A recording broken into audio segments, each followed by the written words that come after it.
प्रेम से बोलिए गुरु भगवान की जय। देवियों एवं सज्जनों, फिर अगले भाग में उपस्थित हो।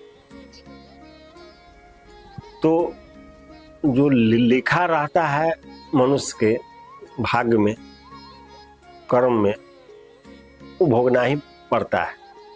उससे बचने के लिए आपको प्रभु के या गुरु के शरण में जाना पड़ेगा। यही दो सत्ता है संसार में, गुरु और प्रभु। ये आपके कर्म के लेख को भी बदल सकते हैं। बाकी यह सत्ता किसी जंत्र मंत्र तंत्र में है ही नहीं। संसार के कोई ऐसा चमत्कार नहीं है जो उसको बदल दे।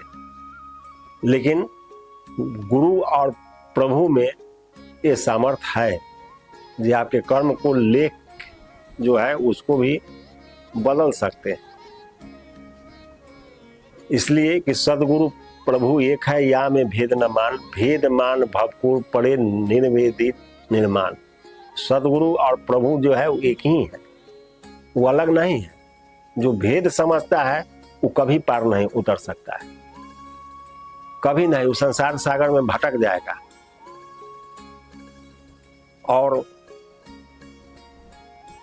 कबीरदास तो यहाँ तक बताए हैं कि कबीरा वो नर अंध है जो गुरु को समझे, और गुरु रूठे हरि रूठे गुरु ठौर है, गुरु रूठे नहीं ठौर। तो कबीरदास स्पष्ट बताते हैं यदि हरि रूठ भी गए तो गुरु के पास ठौर आपको मिल जाएगा। लेकिन गुरु रूठ गए तो हरि के पास कोई जगह ही नहीं। इसलिए कि गुरु गोविंद दो खड़े काको लागू पाए, बलहारी गुरु आपने जो गोविंद दियो बताए। तो गुरु और गोविंद यदि दोनों खड़े हैं तो पहचान तो गुरु जी ही न कराएंगे गोविंद से। इसलिए गुरु सर्वश्रेष्ठ होते हैं, उसके बाद तो गोविंद है ही। इसलिए मनुष्य के जो कर्म में है वह मिल ही जाता है। आप कितनों विद्वान है, कितनों जानकार है, चालाक है, कुछ भी है, लेकिन कर्म का लेख जो है उसको भोगना ही पड़ता है।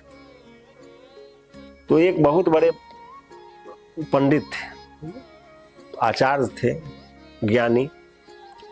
तो एक राज्य में रहते थे। उनका बहुत ख्याति फैला हुआ था। विद्यार्थी को पठन पाठन का कार्य करते थे, विद्यार्थी लोगों को विद्या अध्ययन कराते थे, और जंगल में एक नदी के तट पर वो अपना आश्रम बना के रहते थे। तो उस राज्य की राजा तक उनका जो ज्ञान था, उनका जो ख्याति था, वो राजा तक पहुंचा। तो राजा सोचा कि भाई महापुरुष होंगे, कोई संत होंगे या कोई विद्वान होंगे।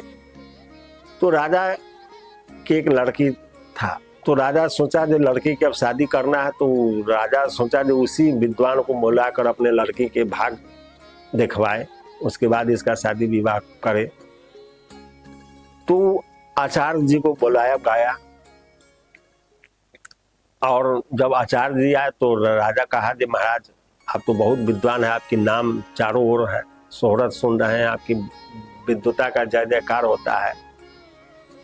सो आप हमारी इस बच्ची को देखिए, इसके नसीब में क्या है, लक्षण कर्म भाग में लिखा हुआ, इसका शादी करना है। तो आप ज्ञानी हैं, आप जो बताइएगा उस हिसाब से आप मार्गदर्शन करिए, हम आगे उसका आपके आदेश का पालन करेंगे।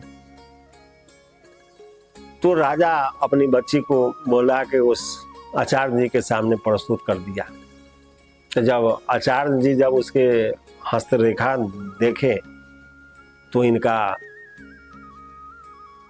अकल कुछ इधर उधर होने लगा, बुद्धि जो है तर्क वितर्क करने लगा। सोचे थे इसके भाग में तो बहुत बड़ा बात है, इससे जिसका शादी होगा वो चक्रवर्ती सम्राट होगा, और वो जीवन में कभी किसी प्रकार का कष्ट नहीं पाएगा। और इसके भाग में इतना लिखा हुआ है कि जब तक जीवित रहेगा और जिसके साथ रहेगा वो जय जयकार रहेगा, सब ओर से परिपूर्ण रहेगा।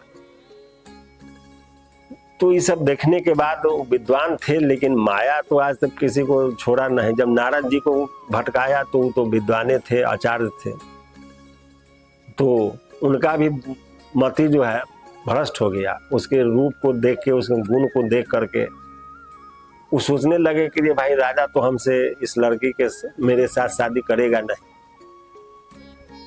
तो फिर वो सोचे जब करे सो क्या करे, यदि लड़की से शादी हो जाता तो हमारा सारा दुख दूर हो जाता। जंगल में कितना दिन अकेले रहें, कितना दिन बच्चों को पढ़ाएं और कितना दिन तक इस तरह से समय चलता रहेगा। यदि इससे शादी हो जाता तो हमारा नसीब पलट जाता। इस लोभ में पड़ गए। तो ये अब सोचे जे अब क्या बतावे। तो राजा पूछा जे महाराज आप शांत हैं, कुछ बात है तो बताइए। तो कहा जे देखिए सब कुछ इसका ठीक है, लड़के में कोई दोष नहीं, लेकिन एक बहुत बड़ा दोष है। तो राजा कहा जे क्या है?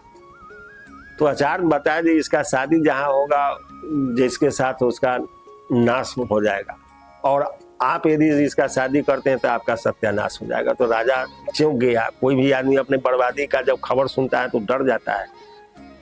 तो राजा कहा जे इसका उपाय, तो कहा जो उपाय एक ही है, जिसको लकड़ी के बक्सा बनवाइए, इसके अंश का जो सोना चांदी जो भी आप रखे हुए गहना जेवर आभूषण सब उस बक्सा में डाल के उसमें इस लड़की को डाल दीजिए, इसको बंद करके इसको नदी में प्रवाहित कर दीजिए। ये अपने भाग से जहाँ जाए, जिसको मिल जाए उसका हो जाए, आपका दोष समाप्त, आप पर कोई संकट नहीं आएगा। अब राजा सोचा जे भाई अब कोई भी आदमी अपने सत्यानाश के बारे में थोड़ा ही चाहेगा जो हमारा हो जाए। तो राजा सोचा जे भाई इतने बड़े विद्वान है तो सही बताए हैं, और राजा उनके आज्ञा के पालन करते हुए एक लकड़ी के बक्सा बनवा के उस लड़की को नदी में प्रवाहित कर दिया। इधर आचार्य जी जो थे ये अपना आगे की ओर चलते रहे अपने आश्रम के पास गए। तो इनका आश्रम उस नदी से सटा हुआ था। तो सोचे लड़की की बक्सा इसी नदी से आएगा और हम उसको छान के बाहर निकालेंगे या उस लड़की से अपना शादी विवाह कर लेंगे। पर्याप्त मात्रा में गहना जेवर भी होगा, कुछ दिन समय चलेगा, उसके बाद हम खुद चक्रवर्ती हो जाएंगे। इस चिंतन में सारे विद्वता को भूल गए, सारे ज्ञान इनका धूमिल हो गया। विषय वासना में अनेक प्रकार के चिंतन में फंस गए। वहां से अपने मन में कल्पना करते हुए चले जा रहे थे, अपना आश्रम पर जाके पहुंच गए और बार बार नदी की ओर देख रहे थे जो कहीं बक्सा न पास हो जाए नदी से। वहां गए और नदी के तट पर बैठ गए अपने सारे विद्यार्थियों के साथ, और विद्यार्थी लोगों को आदेश कर दिए कि देखो इस नदी में एक लकड़ी की बक्सा नजर आए कि उसको तुरंत छान लेना, और छान के उसको तट पर निकाल के लाना और उसको उठा के हमारे आश्रम में रख देना। इसी बीच में एक लकड़ी का बक्सा नजर आ गया। तो सब विद्यार्थी को आदेश कर दिए जो उसको छान के लाओ। सारा विद्यार्थी गया नदी से उस बक्सा को छान के लाया, छान के ला के इसको अपने आश्रम में रखवाए। कहे इसको भीतर में रख दो और तुम लोग जाओ, आज तुम लोगों को आज छुट्टी हो गया, अब पढ़ाई इस समय से नहीं होगा और तुम लोग जाओ, अब छुट्टी कर दिए। सब विद्यार्थी को घर भेज दिए। और वो सोचे जे आज तो मन ही मन सोच रहे थे जे आज तो हमारा नसीब खुल गया। और उसी नदी में जब उस लड़की की बक्सा दहते हुए आ रहा था तो एक राजकुमार अपने पूरा सैन्य के साथ कहीं से भ्रमण करके आ रहे थे। तो उनको अचानक नजर पड़ गया एक लकड़ी की बहुत खूबसूरत बक्सा नदी में दह रहा है। तो नदी में दह रहा है तो ये सोचे जे आखिर है जैसे क्या इसमें, तो अपने सेना से आदेश करके उसको बाहर निकलवाएं।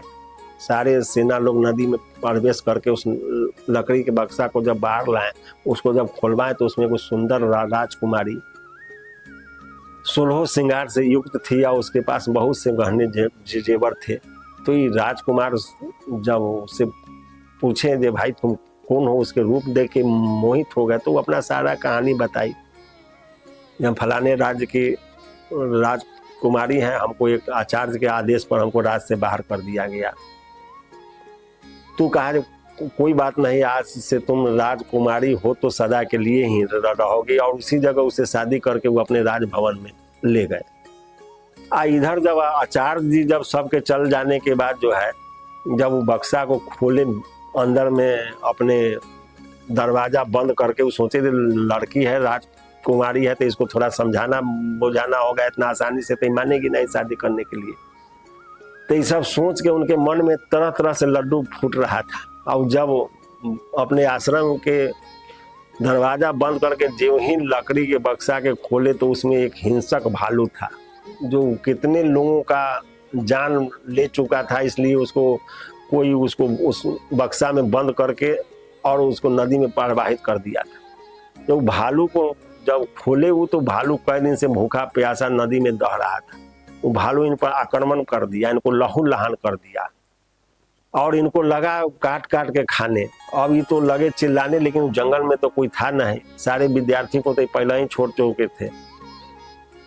तो जब मरने की स्थिति में आए तो जमीन पर एक लकड़ी से लिख दिए थे, मम इच्छा सर्वनाशी दैव इच्छा प्रबल राजकन्या राज द्वारे विप्र भालो भक्षणम। तो इसका तात्पर्य है कि जो हमारा आपका इच्छा है वो सब सत्यानाशी है। जो इच्छा करते हैं वो नाशवान है, वो आपको अंत कर देगा।